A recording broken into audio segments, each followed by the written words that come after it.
Hey everybody, I'm here today to wrap up Tiku and the Unusual Wordsmith III's request list. As you have been watching these videos, if you have been watching them, she made a request to me to talk about 5 specific presidents. I've dedicated 2 videos to the first 4 presidents, one to James Monroe, and the last one to Van Buren, Taylor, and Chester A. Arthur. I was blank there for a second. And so now today I'm here at the end of the epic quest that she sent. She sent me on this epic quest that I did from here in my office. I did my research material and my notes are all here, so it wasn't really all that epic. It was right here in my office, but it was nice. It was a very good request, and it was nice to sort of go through all these things.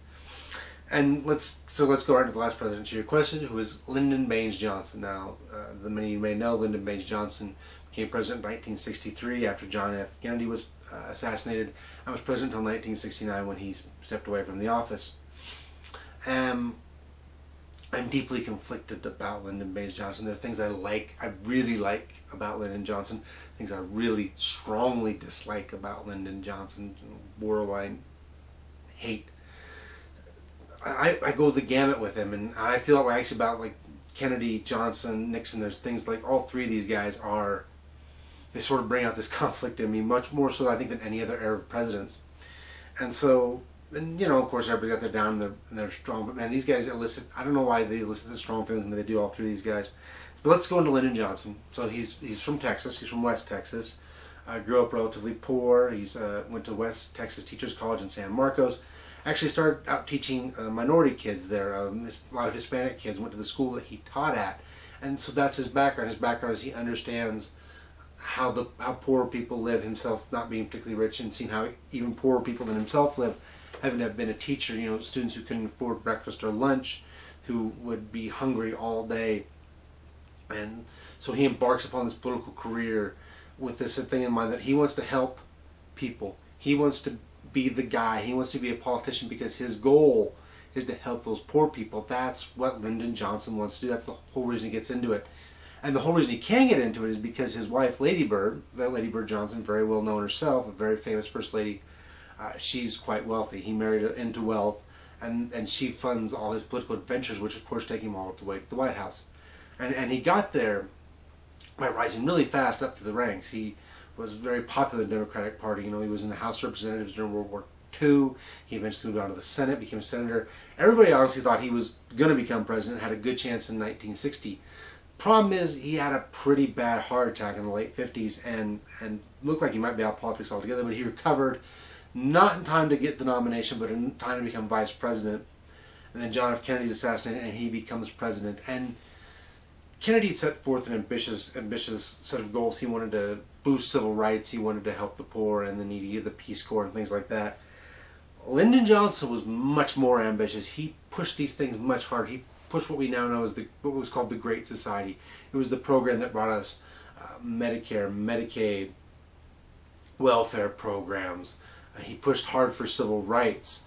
Lyndon Johnson he wanted to build up the social safety net of this country. You know, he wanted to bolster Social Security, which existed since the New Deal, and that was a lot of it too, right? It was his New Deal programs that he was reinforcing. So Lyndon Johnson's goal was to sort of boost up the poor of the nation and make things a little more of a fair playing field for everybody in the United States. And these social programs were his prime focus. You know, famously, Governor Wallace down there in, I'm going to say it wrong, but no, he's in Alabama. Governor Wallace of Alabama famously tried to sort of buffalo Lyndon Johnson to send the National Guard in and you know, sort of solving his problem for him. But Johnson sort of drug him into the White House, and through sheer force of will, like Lyndon Johnson's a big guy, right? 6'2", 6'3", very physically intimidating, and could be he was extremely mentally tough, and he was well known for his boisterous and browbeating personality, and not afraid to intimidate somebody.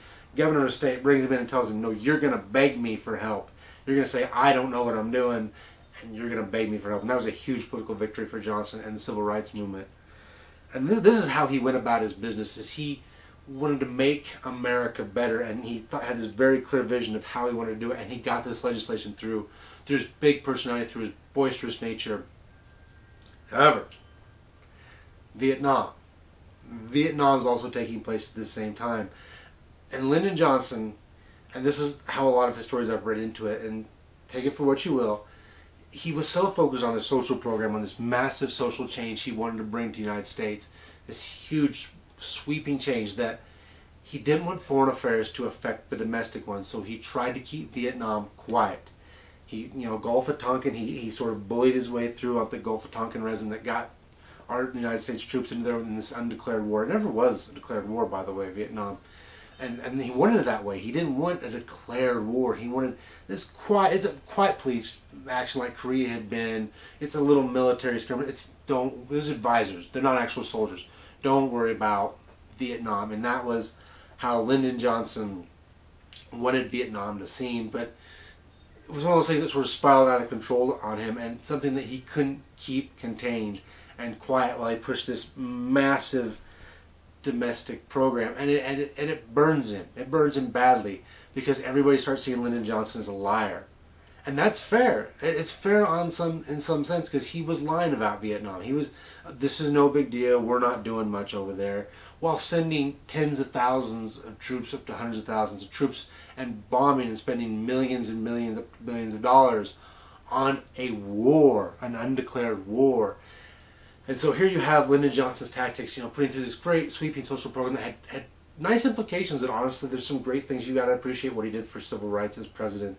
He was probably a little bit racist on his own terms as an individual, but hey, he's putting forth the effort, and so maybe a little bit of appreciation there. Not perfect, nobody ever is. And at the same time, he's also working really hard to help poor people.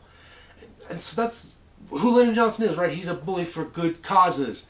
But when you're a bully and you think you're right about everything, you're sort of bound to make a mistake. And Vietnam became Lyndon Johnson's mistake, and it exhausted him. It exhausted him trying to balance all this out. He just wore himself down trying to push through this ambitious, huge social program, and at the same time cover up this war. That by 1968, that's when the Tet Offensive, the famous Tet Offensive, it took place early that year. And that's when everybody in the United States really stood up and took notice of the Vietnam War. And he couldn't hide it anymore. He couldn't pretend like Vietnam was no big deal. No, that was clearly a huge war that we hadn't declared, and we weren't really winning. And maybe we couldn't win, to be honest. That's a different topic for a different day.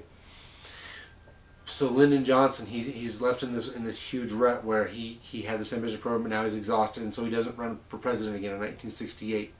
A lot of people thought he was gonna. A lot of people really strongly expected Lyndon Johnson to step up, and he'd only been president for about 5 years at this point, right? He'd only been president since the end of '63, and he'd had this big program, and it wasn't all the way done yet. He had more he wanted to do. He wanted actually universal health care. That was his next step. He wanted that too, but he couldn't get it because he was exhausted, and he knew he had a good chance of losing in '68 because of Vietnam, because he had kept these secrets from the American people, these secrets that he shouldn't have kept. I understand he had this great program and you understand everything about him, but it's sort of this old flaw about like when you think like you're the only person who can do all of this, when you can't share it with everybody else. That's when these things tend to happen, and that's what I dislike about Lyndon Johnson. He was a bully. He was aggravating. He kept secrets. He didn't always go about things the right way. But on the other hand, he was a great person in his compassion. He actually had great compassion for the people of the United States, and he actually felt terrible he was sending soldiers over to get killed. He actually felt really, really bad about that. Like, legitimately, you read his private writings, and he would say publicly things like he didn't care, but he did, and it bothered him. And so there you have the two sides of Lyndon Johnson. And overall, in my own personal judgment, I heavily conflicted. How do I actually feel about Lyndon Johnson? From a personal standpoint, is I don't know. I really don't. There's things I really like, and there's things I really don't like. And that's not Lyndon Johnson in a nutshell. I think there are things you can like and things you just can't like. You just can't like how in a democracy, he wasn't open and free, and you have to be in a democracy, such as the United States is. And so, yeah, that's a man of many faces and many different persona, and a big, bellowing Texan who unfortunately died just a few years after leaving the White House. I believe he died in 72 or 74. I'm sorry, I don't remember exactly what year he died, but he died, as every true Texan should. He had kept a pony keg of beer in his bedroom all the time, and he was pouring himself a beer when he had the fatal heart attack that killed him. It's sort of this thing where he's reaching for his nitroglycerin. It's kind of a famous scene that some historians have played up a little bit, and I don't know, I've always kind of liked the imagery. But anyway, those are my thoughts on Lyndon Johnson, and I hope that gives you just a little historical perspective.